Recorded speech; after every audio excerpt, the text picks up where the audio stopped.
எங்கே ஓடுகிறார்கள் என்று பார்க்குறீங்களா? பள்ளி வாசலில் தொழுவ முடிஞ்சு வரிசையில் நிற்க ஓடுறாங்க. எதுக்கு வரிசை, எதுக்கு க்யூவில் நிற்கணும்? சாப்பாடு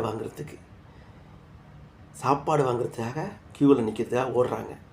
அங்கே உள்ளவங்க ஒரு நல்ல மனசு, நல்ல உள்ளவர்கள், நல்ல பொருளாதாரத்தில் வசதியானவங்க, மக்களுக்கு சோறு பகுந்து விட்டால் அந்த நன்மை கிடைக்கும், நம்ம மனைவி மக்கள் நல்லாயிருக்கும், நமக்கு நேராக ஆண்டவன் கொடுப்பான், நன்மை கொடுப்பான்ட்டு அந்த ஒரு நல்ல உள்ளம் படைத்தவர்கள் சாப்பாடு பகுந்து விடுவார்கள் வெள்ளிக்கிழமை.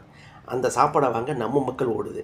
ஏதோ ஏன் அவங்கள்ட்ட காசு இல்லையா, சம பணம் இல்லையா, இல்லை வீட்டில் சாப்பாடு இல்லையா, ரூமில் எல்லாம் இருக்கும். இந்த ஒரு வேளை மிச்சம் பண்ணி சாப்பிட்டா 10 கிராம்ஸ், ஒரு 4 வெள்ளிக்கிழமை மிச்சம் பண்ணால் 10 கிராம்ஸ், 40 கிராம்ஸ், அதை சேர்த்து வச்சு ஊருக்கு அனுப்புனா நம்ம மனைவி மக்கள், நம்ம பிள்ளைங்க, தாய் தப்பன் கொஞ்சம் நல்ல சாப்பாடு சாப்பிடுவாங்க என்று தான் ஓடுறாங்க. மற்றபடி வேறு ஒன்றும் கிடையாது.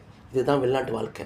ஒரு வேளை சாப்பாடு எங்கேயா கிடச்சா வாங்கி சாப்பிட்றது தான். எப்படி அப்படி பணக்காரனாக இருந்தாலும் ஊரில் பணக்காரனாக இருப்பாங்க, இங்கே சாப்பாட்டுக்காக ஓடித்தான் செய்வாங்க. ஏன்னா ஆணுடைய பழக்கம் அப்படி தான்.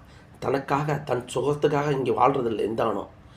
நம் மனைவி மக்கள், தாய் தப்பனுக்காக தான் வாழ்கிறது தான் அந்த வாழ்க்கை, வெளிநாட்டு வாழ்க்கைங்க.